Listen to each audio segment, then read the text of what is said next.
Thank you for that nice introduction. Throughout the day, people keep coming up and say, "Oh, thank you for coming." And I keep, well, thank you for inviting me. But actually, there's something more profound than that. I don't want to just thank you for inviting me. I want to thank you for existing. Right? I want to thank all of you who've shown up, especially this late in the day. I guess it's early Spanish time. But I want to thank all of you who've taken the trouble to come to this conference. The notion that 260 people in industry trying to get work done want to come together and learn about functional programming. If I could go back and tell the Haskell committee that 30 years ago, they would have gone, nah.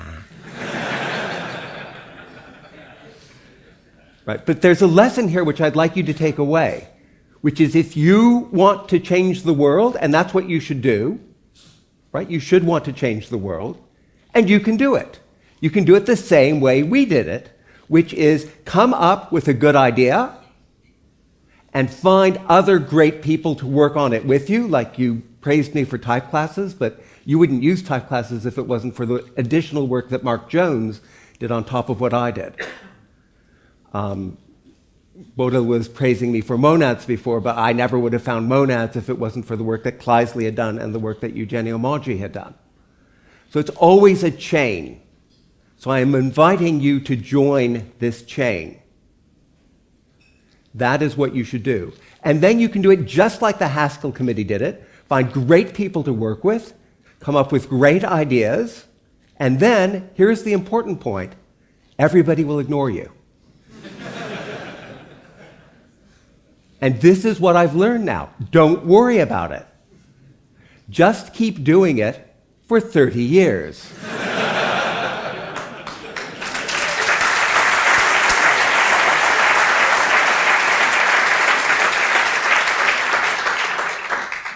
So that is what I'm enjoining you to do. Come up with a great idea and stick with it for 30 years. And then you will have 260 squared people building on your ideas. Okay, so what I'm going to talk about today is, so I've given a talk on propositions as types, and I was very pleased to see that the two houses here were named Curry and Howard, because one of the names for propositions as types is the Curry-Howard isomorphism.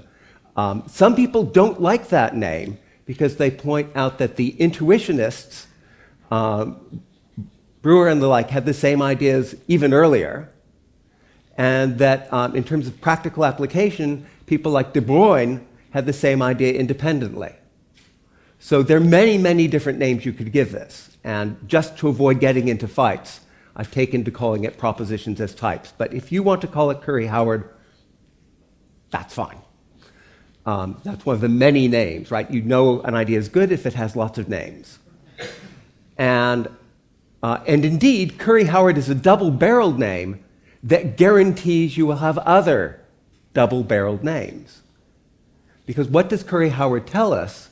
It tells us that there's a strong correspondence between logic on the one hand and computing on the other hand, that they're indeed like this. So you can look at the rules of a logic and you can look at the rules of a programming language, in particular natural deduction on the one hand and simply type lambda calculus on the other hand. And hey, they're exactly the same. And hey, it only took 50 years, well, 40 years, between when Gensen formulated natural deduction and Church within a few years had formulated simply type lambda calculus. They both came along at the same time. And all you need to do is wait until 1980 when William Howard finally publishes the paper pointing out, by the way, these are both the same thing. Right? And as soon as you see it, it's completely obvious. Any of you would go, oh, well, that's completely obvious. But it took 40 years to see. And if you talk to William Howard, which I've been fortunate to do, you discover it was anything but obvious at the time. So if you don't know about propositions as types, I'm not going to speak about that at any greater length today. I'm going to almost assume that you know what it is, and that's not really fair. How many people do have some idea of what propositions as types is? Not bad. Okay, about half of you. So it's this close correspondence. So there are these two halves, right? And they're exactly the same. And since it's logic on the one hand and computing on the other hand, you're guaranteed that every good idea will be discovered twice. Once by a logician and once by a computer scientist. Well, computer science is a horrible name. Let's say somebody who does computation or informatics. And examples of this are the Hindley-Milner type system, which underlies standard ML and Haskell and many other languages, which was discovered both by the logician Roger Hindley and by the computer scientist Robin Milner. And if you want a more powerful type system that's similar, you have the Girard-Reynolds type system, also called System F, which is in fact the basis for how compilation in Haskell works, as well as it finally being exposed in some extensions to users. And that was discovered by the logician Jean-Yves Girard and the computer scientist John Reynolds. So every good idea gets discovered twice. The fact that it's found twice independently is what tells you that it was discovered, not invented. Okay. And philosophers can argue about this sort of thing, and I don't want to do that. I want to treat it in a very practical way. I would claim that there is a difference in how you feel using a programming language that is invented from one that is discovered. And most of you in your day-to-day lives, the ones that aren't lucky enough to be using functional languages, are using programming languages that are invented. And you can tell. But functional languages, they have lots of bits in them that are invented. But there is a core of them, lambda calculus, which we know is discovered, precisely because of the Curry-Howard isomorphism. So we've got these two halves, logic, computation. Today, my goal is to tell you about the third half, category theory. Category theory is the secret sauce underneath Curry-Howard. And indeed, category theory is responsible for lots of the things that many of you have now ended up using today, things like monads. Okay, that came directly out of category theory. Things like functors, the name functor and the name monad come from category theory. So I'm going to get you started on the path where you could learn about this very basic idea.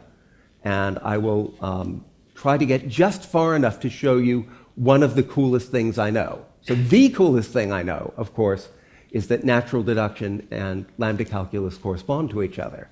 But today I will show you something that's actually, I think, equally cool. Okay, so have I built up the talk enough? Right, so let's just... I'm going to explain category theory to you. Category theory has a reputation of being hard. I might say something that you don't understand. That's probably not because you're stupid. It's probably because I didn't explain something well enough. Because I'm in the unfortunate position that I know category theory. So the bits that aren't obvious to me. But they're obvious to you. So you can help this talk work. If I say something that you don't understand, please ask a question. If I say something that you disagree with and you want to argue with, please save that for the end. But if I say something that you don't understand, please ask right away. Will you do that? Okay, great, thank you. So categories are about something very simple, which is composing functions. And we just have funny names for all these things that you know perfectly well. So A, B, and C here are called objects. Okay, but this is not object as in object-oriented programming. You should object to that kind of object. Object here actually is just a different name for type. And then we have these things that go between objects called arrows. So if f is an arrow from A to B, that's just saying f is a function that accepts arguments of type A and returns results of type B. In category theory, A and B would often be some kind of mathematical structure, like an algebra, and F would be a morphism between algebras that maintains that maintains that algebraic structure. So there are lots of examples that have that property, and if you know about algebraic structures and homomorphisms that maintain properties of them, you can keep that in mind. But if you don't, and you just happen to know functional programming, and you know about types and functions, that will be enough to be getting on with. And then there are a couple of different things we can do with arrows. There's the identity arrow from A to A. Sorry, I should loop around that way. And you can guess what that does, right? It's just does nothing at all. It leaves its argument unchanged. And there's function composition, which says if we have F that goes from A to B and G that goes from B to C, then of course we can compose them and go from A to C directly. And that's what F semicolon G does. So semicolon is just composition of two arrows. It literally just means one arrow followed by the other arrow. And oh yeah, this will satisfy some laws, right? If you do nothing and compose that with F, that's the same as doing F and following it by doing nothing. And notice that they're different nothings, right? If F goes from A to B, the first nothing would be the identity on A, but the second nothing would be the identity on B. And of course, those are also both equal to F. I neglected to write that on my slide. I would update it, except these slides were made by hand, and I scanned them in, and I didn't bring my scanner with me. So any errors, we're stuck with them. And then the other thing is, right, if you compose three things, right, there are two ways to do it. I can compose F with G and then compose it with H, or I can compose G and H and then compose F onto the front. And either way, of course, that's going to be the same. Where you put the parentheses doesn't matter. And that should be an idea that's familiar to you. Indeed, many of you will recognize this as the structure of a monoid, but don't worry about that. Any questions yet? I bet I said something somebody didn't understand. Everybody understood everything. Cool. Okay. We'll see if we can make it harder than that.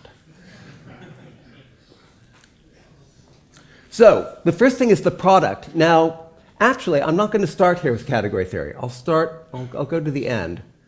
I'll show you product in Java. Right? So here's product in Java. And what is product, right? It's just a record with fields. And we're going to give specific names to these. We're going to call them first and second. So the product of A and B has two fields, one called first of type A and one called second of type B. And you can create a new product and then get first and get second, return the two fields. Any questions about that one? You feel free to point out if I made an error in my Java, other than using Java. Okay. And then here's the same thing in the type rules of Haskell, just to show you what Haskell. So gamma is some free variables that are available in our context. Is this notation gamma, that funny symbol is called a turnstile, M:A? How many people have seen something like that? Okay, about half of you. Okay, so now you've all seen it. It's not something to panic over. It's just a standard way of writing down type rules. And it says M is a term. So you know about terms, right? These are expressions you write in your programming language. A is a type. You know about types.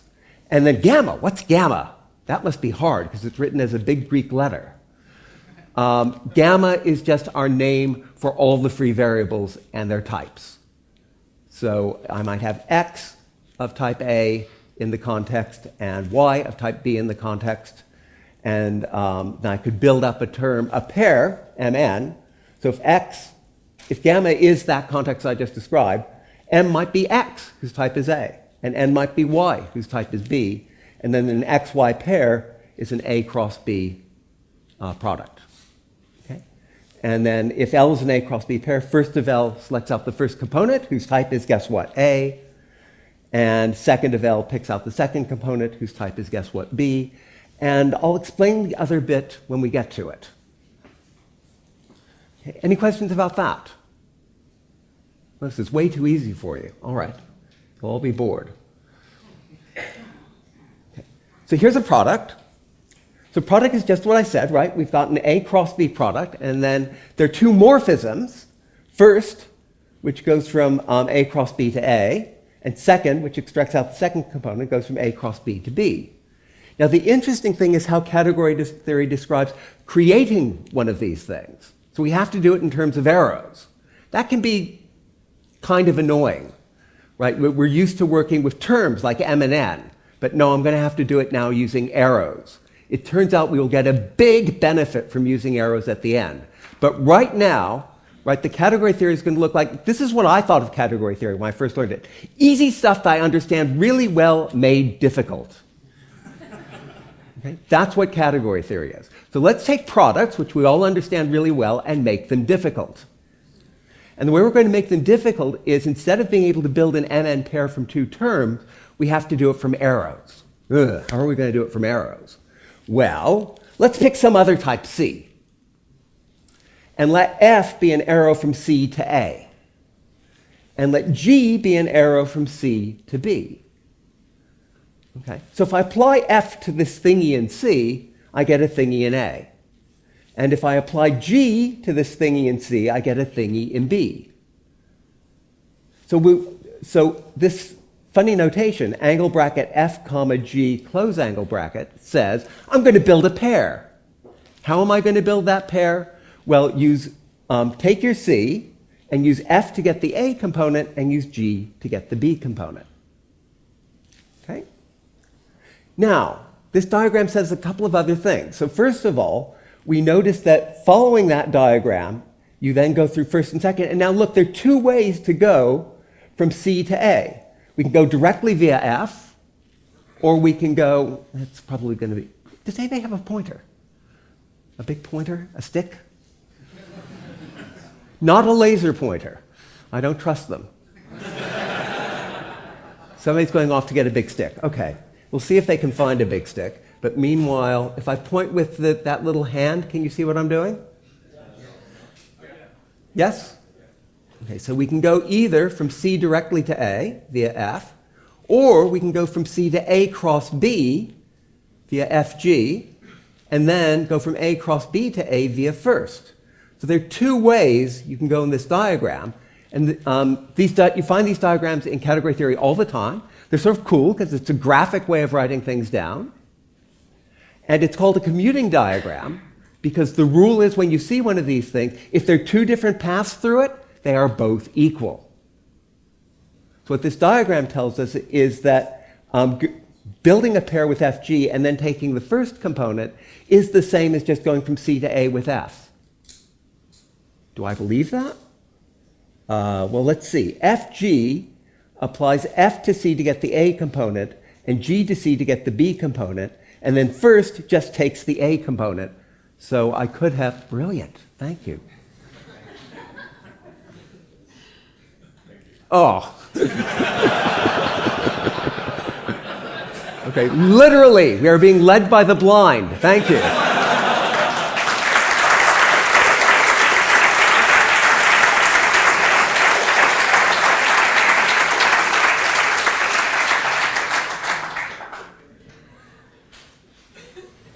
So, right. So if we apply FG, we build up this pair, first extracts out the component of the pair. Of course, that's just the same as applying F directly.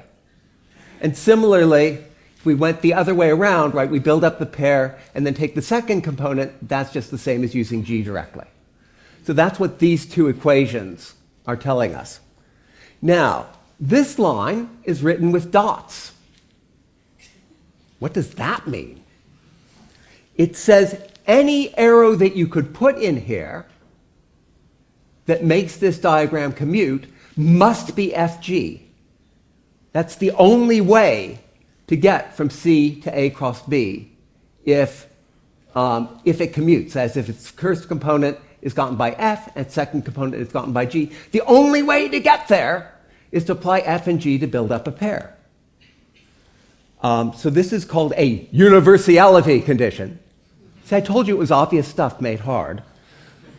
And that just says, okay, if you've got some arrow H, right? Say we've got some arrow H from C to A cross B, and H composed with first is F. That's half of saying the diagram commutes. And H composed with second is G. That's the other half of saying the diagram commutes. So if the diagram commutes, then H must be FG. Wow, that makes my brain hurt, right? That's kind of hard. Why would I want to know such a thing? But it does look sort of cool. Oh, right, if there's any arrow, okay, I've got commuting diagrams, and then if there's any arrow that makes a commute, it must be that one? I mean, this is actually kind of cool. I've just been reading Thinking Fast and Slow, and you sort of leap to conclusions when you see something. So you know FG goes from here, so if you see some other arrow going from here, you sort of leap to the conclusion, oh, maybe it's FG? But of course, often when we leap to conclusions, it's incorrect. What universality tells us is if we leap to this conclusion, it is correct. Right? The only thing that goes here must be FG. Is that good for anything? Well, yeah, it actually tells you useful stuff. So an example is, well, one arrow, I can pick C to be anything I want, right? Let me pick C to itself be A cross B. What, but A cross B is down here already. Yeah, I can still pick C to be it as well. That kind of trick where you make something as simple as possible, that crops up in category theory all the time. It's great. You can confound everybody just by making everything as simple as possible. So, this is like the simplest possible way of instantiating the previous diagram. And then what will I use for F? Well, first goes from A cross B to A, so let's use first. And then second goes from A cross B to second, so let's use second. So now our thing to build a pair is first, second. Wait, we're going from A cross B to A cross B. ID goes from A cross B to A cross B. Ah, okay. So first paired with second must be the same as ID. You may all now say, ooh.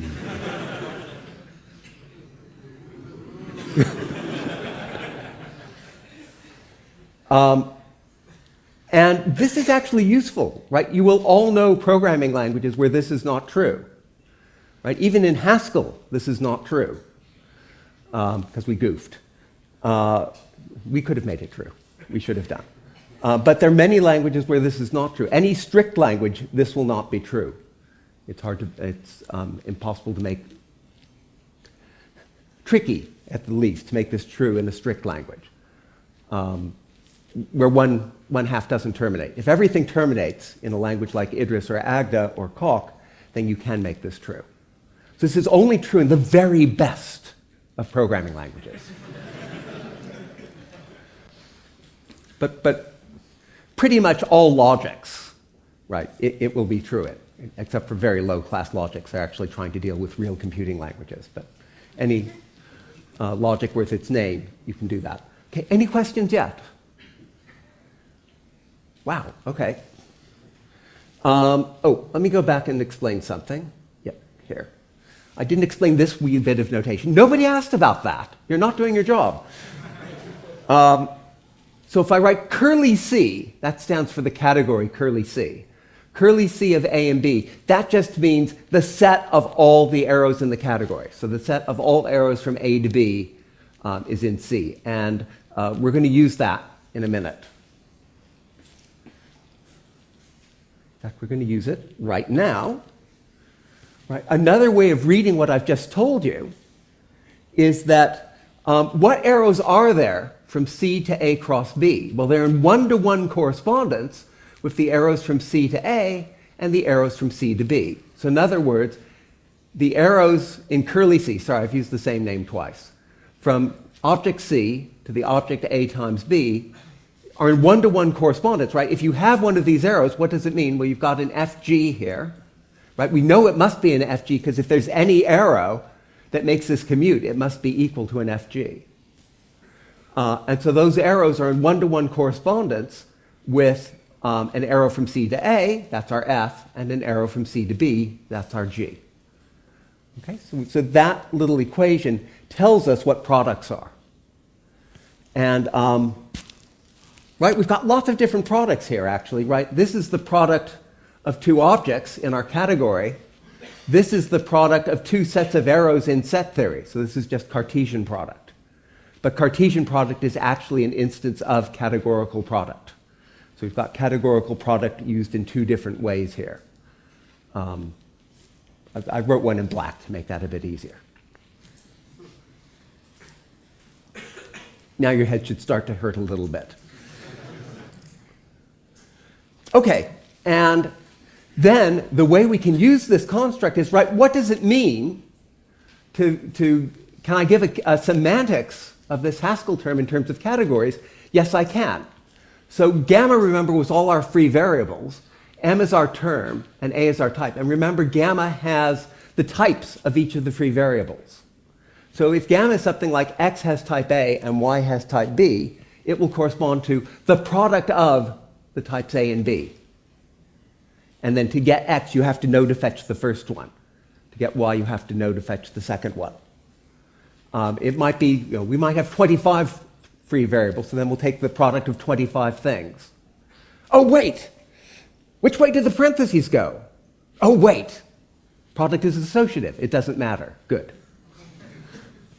So if F goes from gamma to A, and we're just saying F is the meaning of the term M, and if G goes from gamma to B, so G would be the meaning of the term N. So, right, what does this term M do? It says, give me values for all the free variables, and I'll give you a value of type A.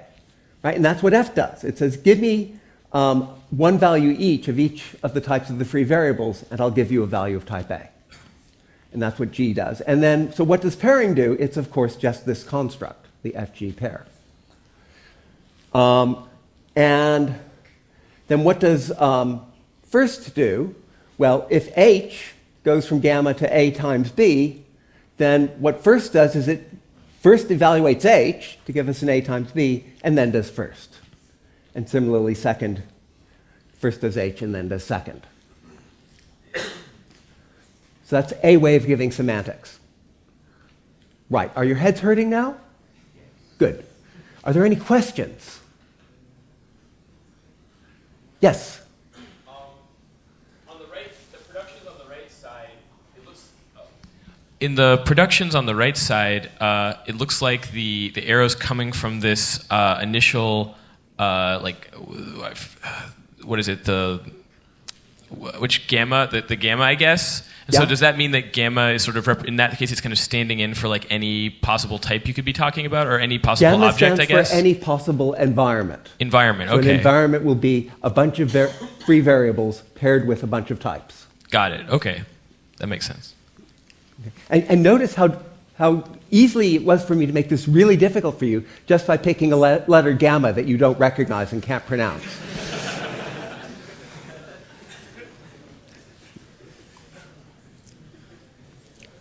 Okay, we know what products are. Right, now we'll do sums.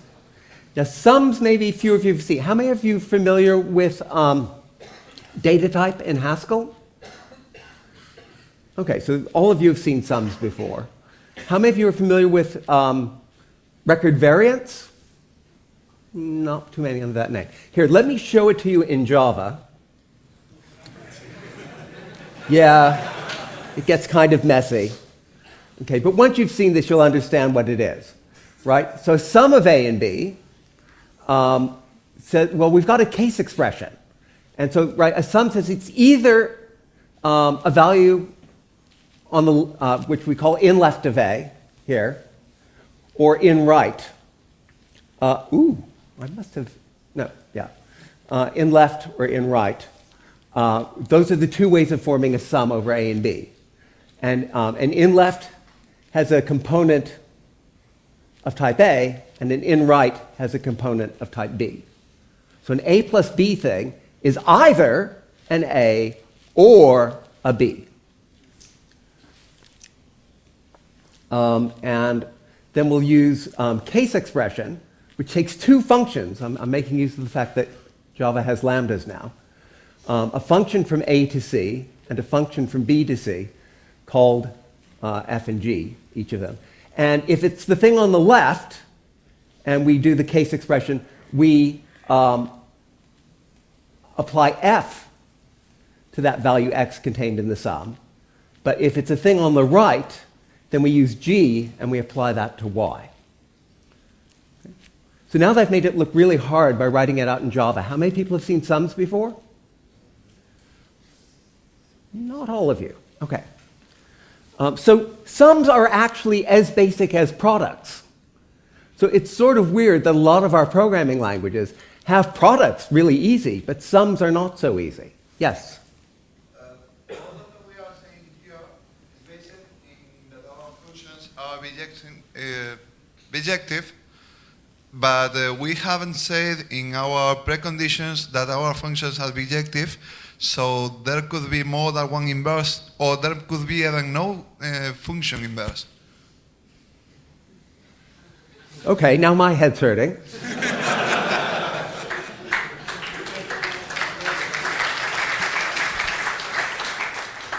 I'm sorry, I didn't follow that. Was there a question there, or was that a statement?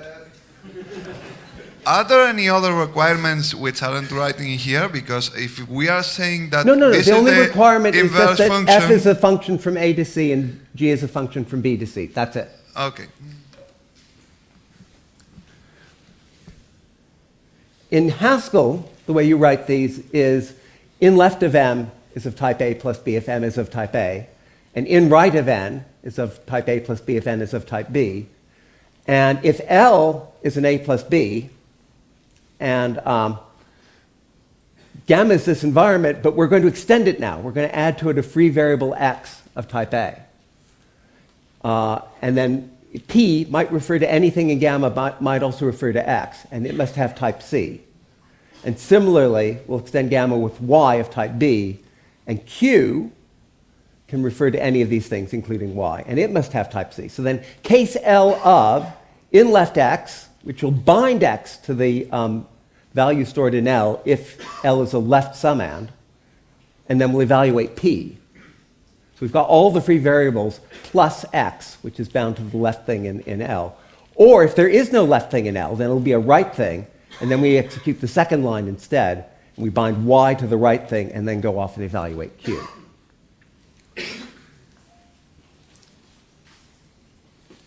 So now let's see what that looks like.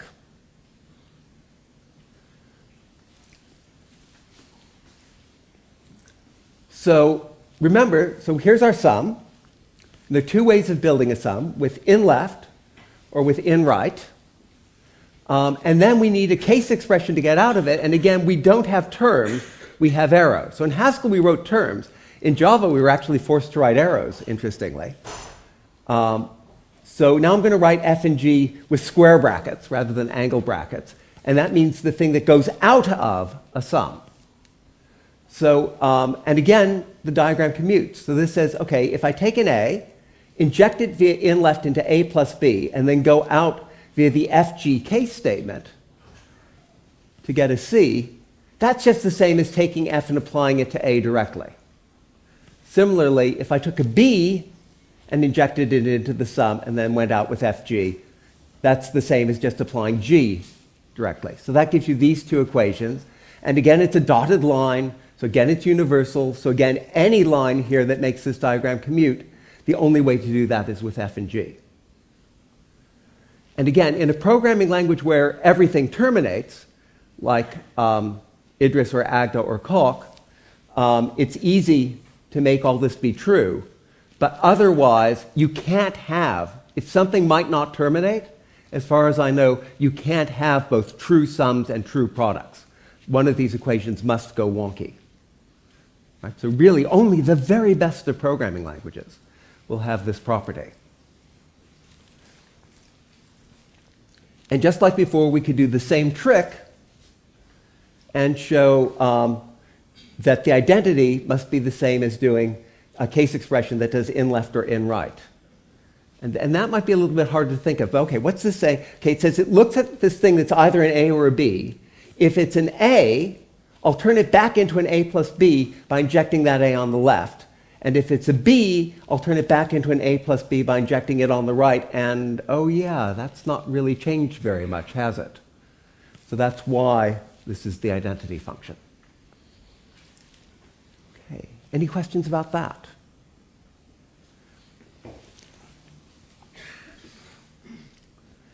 And again, what is this telling us? It's saying that an arrow from A plus B to C is isomorphic to an arrow from A to C paired with, right? So this is product again, right? Here we've got sum, here we've got product, paired with an arrow from B to C. It just says, what are the ways of getting from A to B plus C? Well, it's just, you must have a way of getting from A to C, and you must have a way of getting from B to C.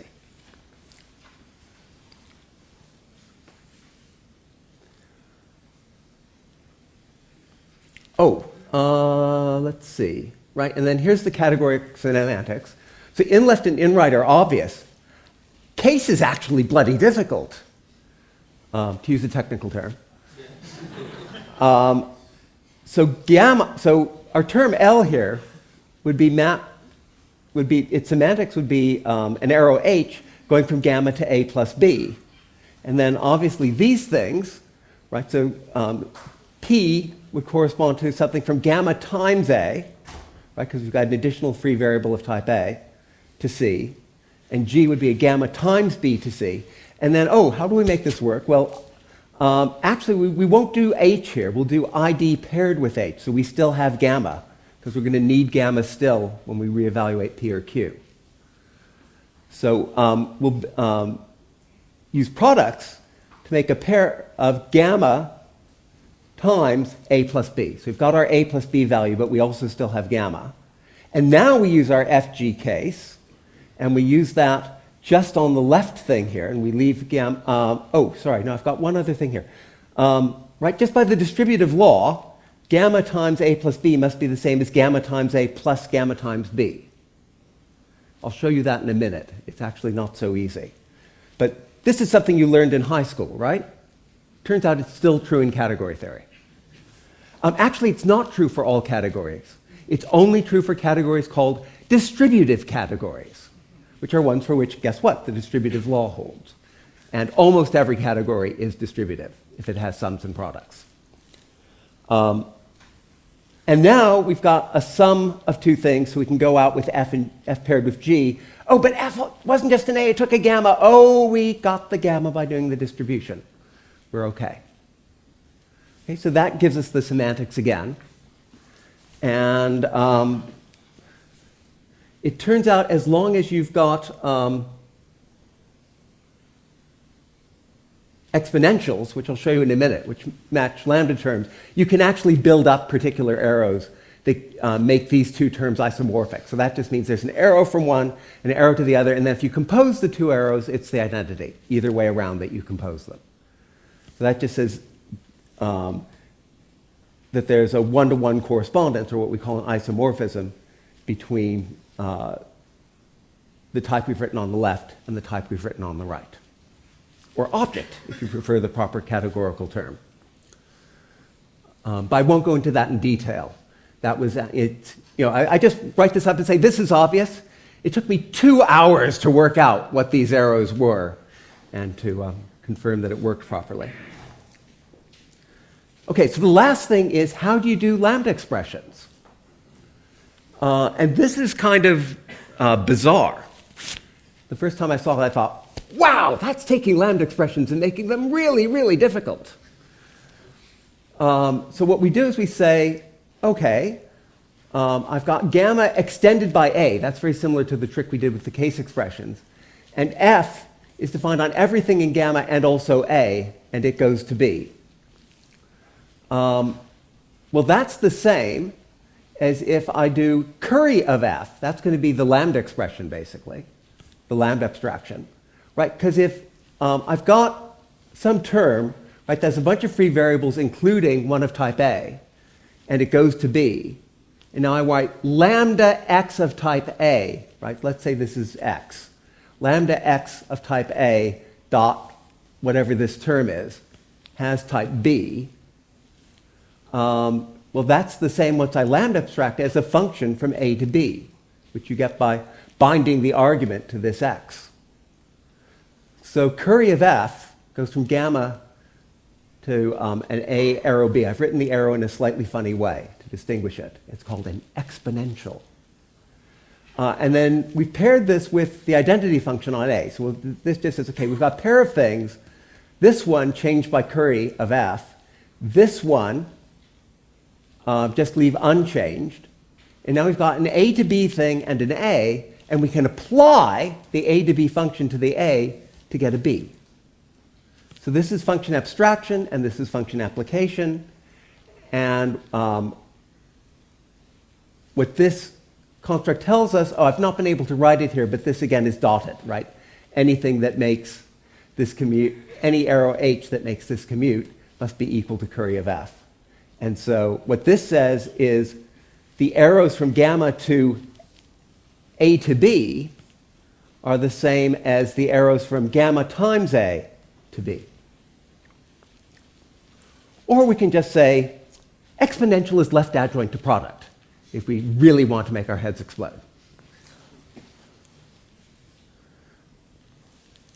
So this is a little bit easier to follow in programming language terms, right? Oh, right, these are just variables. So gamma, right, is a product of a bunch of variables. How does that work? Well, if it's just one thing, it would be the identity. If it's a bunch of stuff, and we'll make use of that, and we've added an x on the left, and whatever n is, it's going to be a variable, right? Eventually we'll use this rule. But if we've added an extra x that we're going to ignore, then we can just throw that away, right? Using first we'll pick out gamma, and then do whatever the semantics of the first variable was. And similarly for that. So this just says, to pick a variable out of the environment, we need a chain of first and seconds. And this builds up that appropriate chain of first and seconds to pull the variable out. And then we can do the proper laws for exponentials, right? Here's the law I was telling you before for building a lambda expression. Here's the law for application. And the semantics is very easy, right? If f is the semantics of the top line, curry of f is the semantics of the bottom line. And if f and g are the semantics of the two terms here, then we just pair f with g to get an a to b function paired with an a and apply it.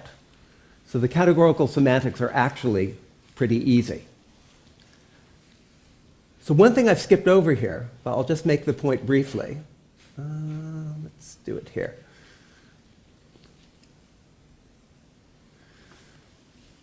Oh, I've not used the colors properly. Right. If you just look at the types and you ignore the terms, this says if you have an A and you have a B, then you have an A cross B. Well, in logic, if you can prove A and prove B, you've proved A and B. So that's Curry-Howard. Pairs correspond to logical conjunction. If you know A and B, then from that you can conclude A, and from that you can conclude B. So product is just logical conjunction. Sum says, if I know A, then I know A plus B. Oh, that's or, right? If I know A, then A or B must be true, because A is true. If I know B, then A or B must be true, because B is true. What do I do if I have no A or B?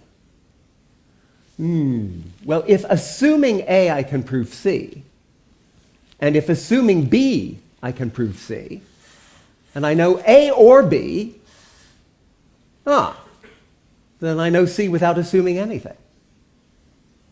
Because I know either A is true or B is true, and in either case, I have a proof of C.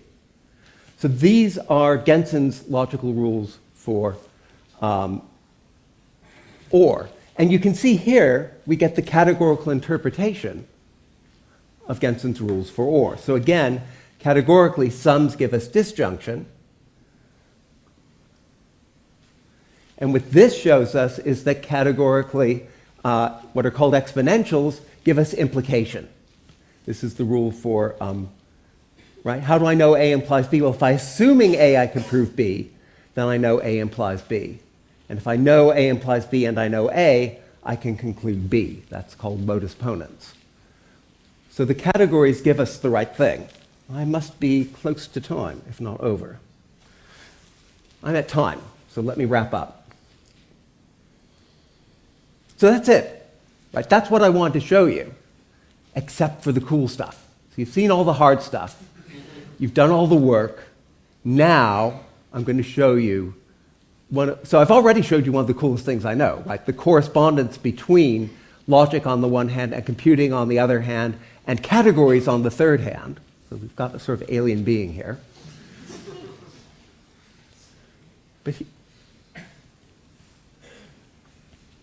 Okay? Right, here's our diagram for product. Here's our diagram for sum. You sort of thought, oh yeah, they look kind of similar. No, they do not look kind of similar. They are exactly the same if you just flip all the arrows. So this diagram and this diagram are the same, right? It's just that here the arrow goes from C to A, and here the arrow goes from A cross B to A, but here the arrow goes from A to C, and here the arrow goes from A to A plus B. So you just flip all the arrows exactly, and that gives you the other thing. So this is called a dual. Duals are often indicated with the word co. The dual of a dual is back to the thing you got, right? If you flip all the arrows and then flip them back, you're where you started. So duals have this nice property. Negation in logic is an example of duality. And yes, flipping all the arrows in the categorical statement that corresponds to a logical statement gives you its negation. So it is just like negation in logic. So the dual of a dual is back where you started, right? Category theory joke. What does a category theorist call a cocoa nut? Ha ha ha.